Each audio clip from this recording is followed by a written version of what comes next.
Good morning, everyone. Welcome to Sip&Awe, where God puts you on awesome. I'm your host, Brandon Lee Windsor, and this is part 3 with my buddy Charles. If you haven't listened to part 1 or part 2, stop what you're doing and then go back to listen to those episodes, and then you can come back and continue with us.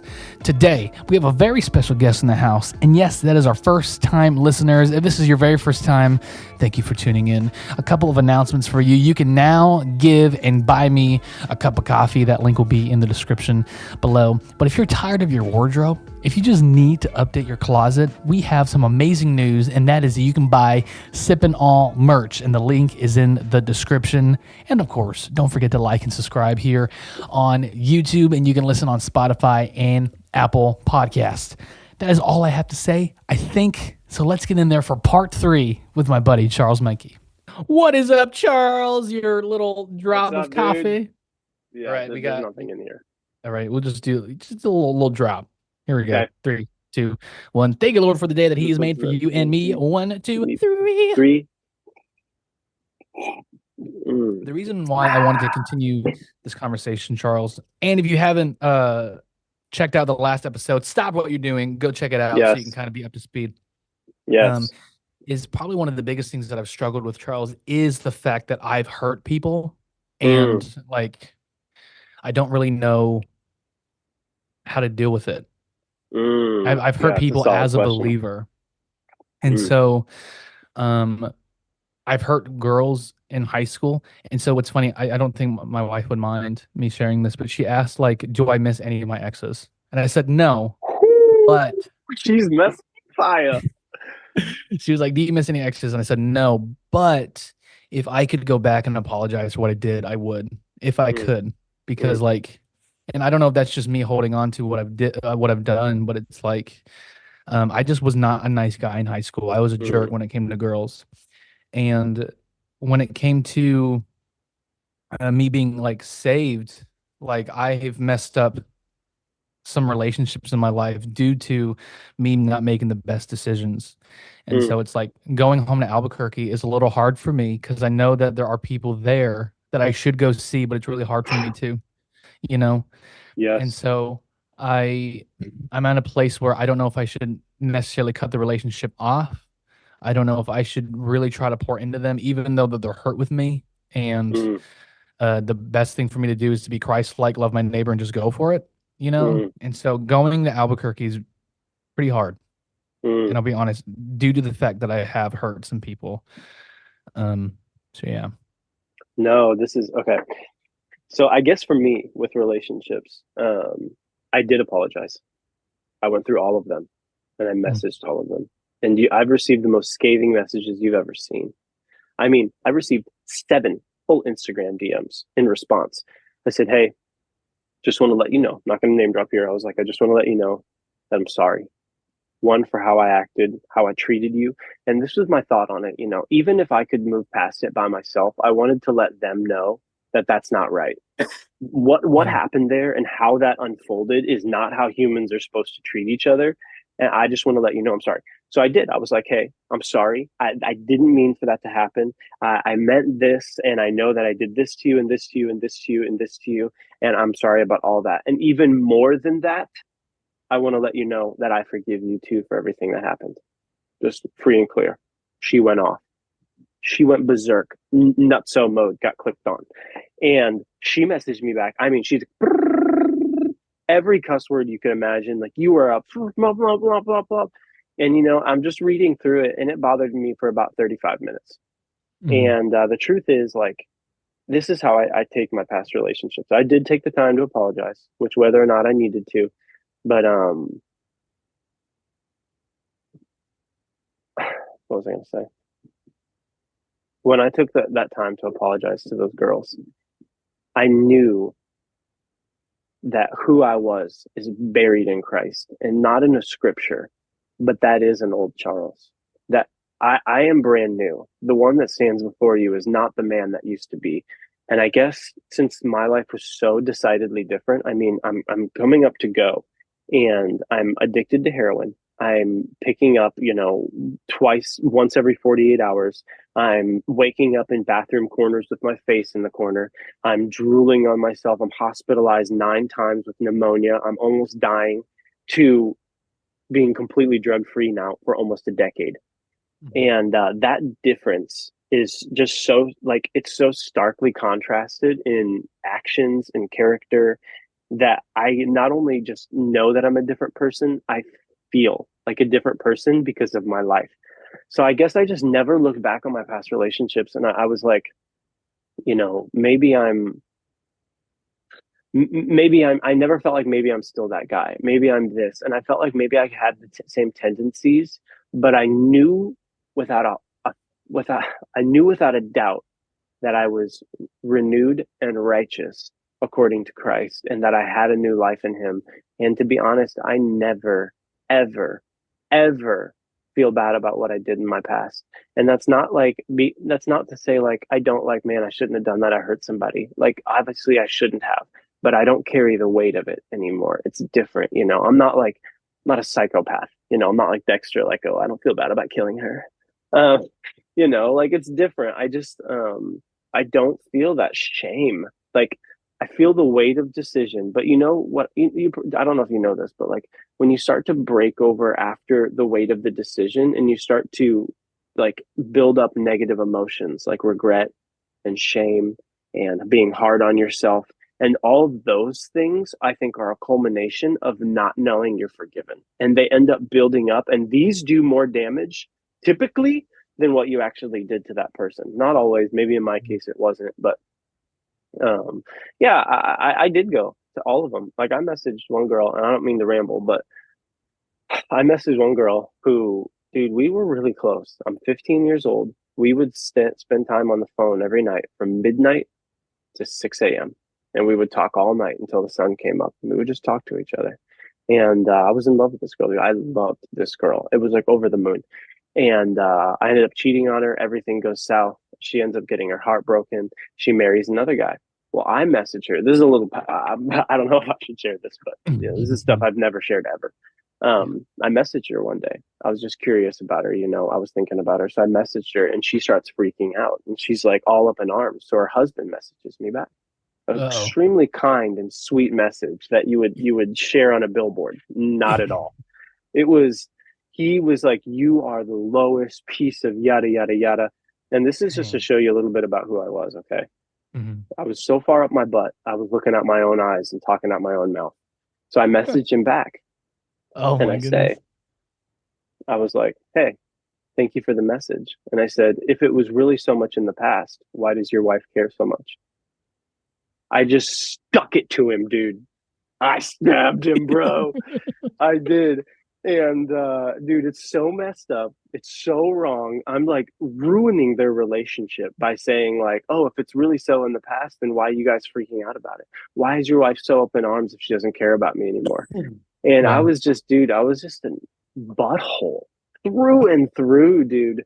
And but this is, who I was in my past. And I say this all to say I went back and apologized to them. I went back and messaged them again, and I was like, I'm so sorry for what I said to you and how I said it. And I was rude, I was unkind, I was inappropriate. And I'm sure, I can't remember their message and reply, but I'm sure it was extremely sweet and, completely caring. People Yeah. don't usually receive it well, bro. They got Yeah. wrecked on by me, and to be honest, I don't hold it against them. Like, what am I expecting, that you're going to be ready to receive this in the exact same time that I'm ready to give it? Like, it might take you a Mhm. little while. So I give it, I put it out there, and then the response I don't worry about. And if you rip Yeah. into me, like, cool, I'll take my brand new butthole and I'll use that to poop. So What's great, what's kind of what you did your part. You apologized, and that's as mm, far as you can go. that's a good way Something to that I've say it. learned is forgiveness is not double-sided. Like, Mm. you shouldn't feel forgiveness once they accept your apology. You know, Woo! you've been forgiven by Christ, and that should be good enough. And so Yeah. it's like, and what's so crazy, like when it comes to your past, man, like if you let it stick to you, and this is Mm, from personal experience, it could totally wreck your life. mm, Like, dude, and I don't know why. I'm more of a sensitive guy, and I don't know where that came from. Even when I was a kid, dude, whenever my parents would raise their voice, I'd start crying, you know. I was just Totally. so my fuse was so short, man. Like I would start crying Mm, so easily. And so even today, I still take things to heart. And I don't know why. mm, Like if I get corrected at work for a mistake that I made, I was like, dude, I freaking suck at this job. Like I shouldn't like it. I start overthinking about mm, like my another answering your question from last week. Like another thing I'm not really proud about is my thoughts. Like my thoughts mm. can just get deep into, and I do think it's selfish that I do think like that sometimes. But man, like, You're like beating yourself up about your thoughts. yeah, You're like, and that's selfish, which is totally gay. yeah, Sorry, that's not like that. I probably shouldn't say yeah. that. No, but yeah, man, like, I have struggled with realizing the fact that I've hurt people, and Wow. I'm kind of like in a position where I don't really know where our relationship stands. And it's like I know that I hurt them, and ever since that thing happened, our relationship's been awkward. And Hmm. so um I have a fear about reaching, and when I reach out, it's not like only way that I can describe it, it's not bad. They're not mad at me, but it just feels like you're talking to an ex-girlfriend. It's just awkward. You can just Mm, kind of feel the tension. You can feel like the elephant in the room. It's like, hey, just want to see how you guys are doing. They're like, hey, well, it's good to hear from you. And I'm just like, mm. huh, you know? And so, Do you approach it real common in the beginning, or do you bring the like the weight of it in like? Are you hoping that it goes to weight eventually? Like you'll open it up, and then eventually we get into the weeds. Or are you thinking, or do you open it up in the weeds? no, I open it up like, I don't know if this is answering your question, but I treat it as if like, not that it never happened, but I treat it like as I've moved on because I've tried, like I have moved on, Mm, yep. but like me moving on and then kind of being reminded of what I did, not because they were like, oh, you remember what you did? It's just like the way they treat me or the way that the Mm, conversation goes. It's like, man, like, and so I don't know if it's to the point where I should like let them go or if I should keep trying or if I should just kind of open up the weeds. It's like, hey, here's what I did. I'm super sorry. Like, I don't know. I really don't know how to approach mm. it.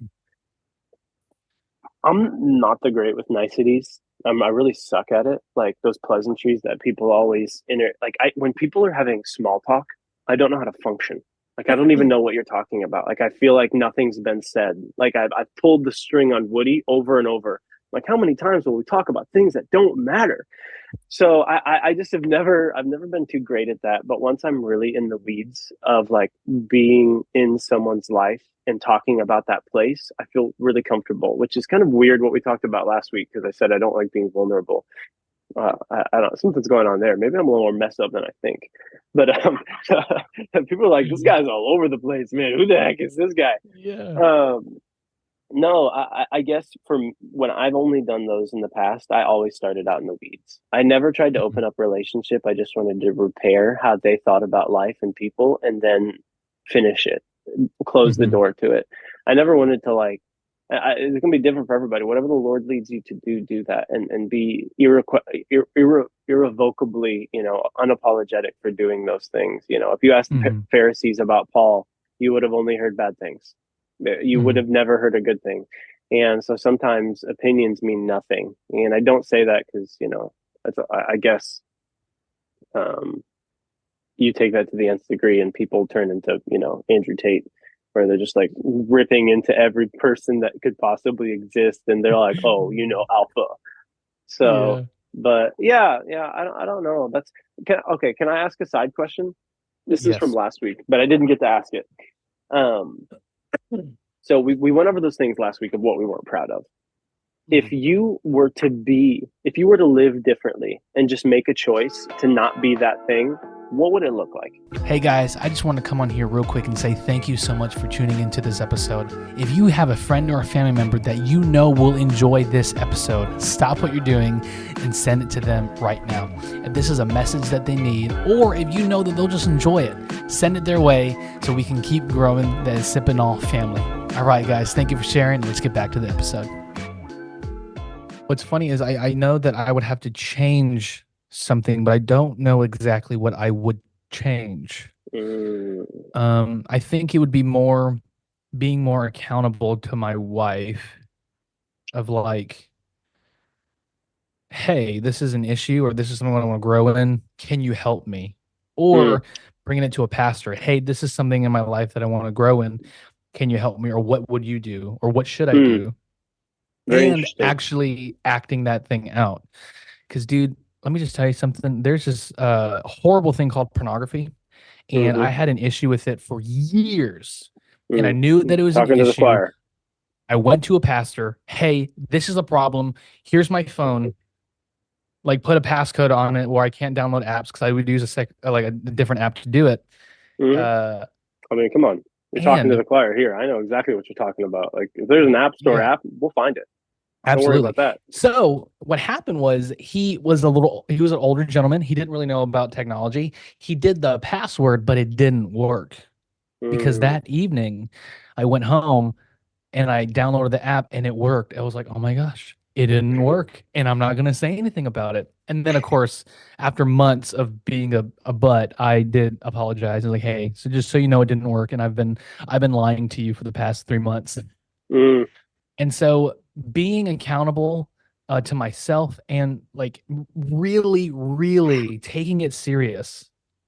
And if someone Ooh, gives you advice, someone says, hey, this is what really you need to good. do, actually doing it. Because there's a difference between going to a meeting. It's like, okay, you need to put a password on your phone. Oh yeah, I'll do that when I get home. You get home, you Mm. don't do it. Versus, hey, you need to put a password on your phone. Okay, then do it. Hey, it Mm. didn't work. Do it again. You know? You're in it now. This is good stuff. Yeah. Or like if you're hiding something, and I'm not saying I am hiding something, if you're hiding something, letting someone in or exposing it, Mm. so you're not So hiding it good. anymore. I always had this saying, and this Yeah. is just from the Lord. It said, "An honest man is forced to live who he is in private and public, Mm, but only the people that can live differently in their private life than in their public life are people that are liars." wow. Because one day you will get asked the question, "What do you do when you go home? What do you look at on your phone?" And somebody will actually get into the weeds with you. And in that moment, you decide your character. And I always thought this. I knew when I was going through pornography, because, we have a bit of a similar story. Yeah, I was addicted to porn, I don't know, for, I don't even know, 16 years, 17 years. I'm not sure, dude. A lot of sets. And it's messed up, but it's Yeah. true. And I remember thinking to myself, Charles, you're not making the right choice, but you can have character in your honesty, even though you don't have character in your choices. Mm, Dude, and I told people, I was just chill about it. I was like, yeah, I'm looking at porn right now. I'm working through it. And people are kind of like, especially at church, yeah. it's like that Jonathan Ogden video where he's like, and I let my friend down. He's like, and then I looked at way too much porn. Everybody's like, whoa, we got some real, we got real issues up there. Yeah. And I was really frank about it. And I don't know how people felt about it, or whatever it was, but I decided, instead of hiding it, to be as public as I possibly could. And I knew that I was genuine and I was honest, even though I had poor decisions. And there was something to me that I um, felt right about that. Like, I knew I sucked, but I told people, instead Yeah. of instead of trying to act like I was great. And there was such a humility. Like, this goes into, man, there's a lot here. So, like, whenever you're walking something out and you decide to hide it, when it says that all sin will come to light. So at some Hmm. point, people will know. You see this when pastors, comes out, oh, they're sleeping with 14-year-olds. It's like, oh man, that's a huge thing. It just came out of nowhere. And it's like, Hmm. your sin will find you. And that's Yeah. actually mercy from the Lord. And I'm not going to get into this, because if you run that all the way out, it talks about in First Corinthians, Paul says to throw out that man that's sleeping with his mother-in-law, so his flesh can die, but his soul will be saved in the day of Jesus. And the point is, Hmm. is that if you'll walk sin all the way out, your salvation could be the cost. But if you Mm. can end that in the beginning, whether it be a short life, you actually can preserve your eternity for the sake of now. And that's a huge conversation. I don't want to get Wow. into that, but um, yeah, I just felt like, I knew that I was making the wrong decision. So I went to the ministry I was at, same like you, and I told them, I was like, hey, I'm looking at this stuff. And they went through all these, like, I'm not trying to be mean here, and I don't want to talk bad about anybody. And they did what they knew was right. And I went through, I mean, porn free, porn course 1 through 6, porn this, porn that, porn popping, and why you can get stopping, all kinds of stuff. And none of it worked. None of Mm-hmm. it changed anything. And I finally sat down with the Lord after 3 years. I mean, good night. I went to ministers, I went to all these people. And I asked the Lord, I was like, Lord, what is going on? And he said, Charles, if the book is really true, and it's not you're acting like it's true, it's not you're really trying to believe like it's real, it's not you're just going to get there one day. He goes, what if it's just really true? And whom the sun sets free is free indeed. Free indeed. And I was like, well, then I guess I'm responsible.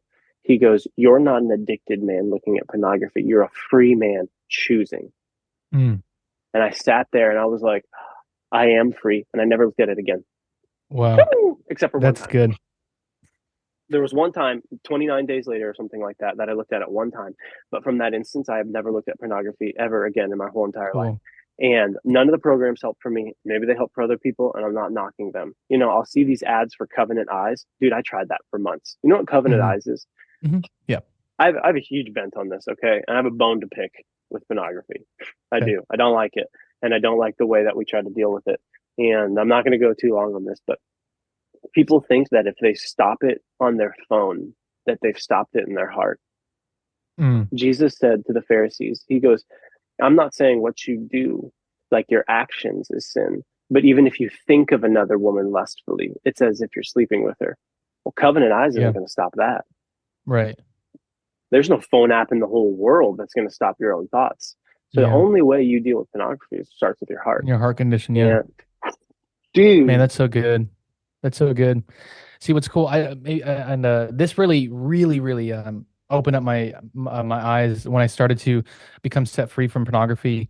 But a minister said that he had a problem with pornography, and then he did what he did. You know what everyone does. Oh, I'm doing great. You know, whatever. And then he'd go to home, and then he would sin.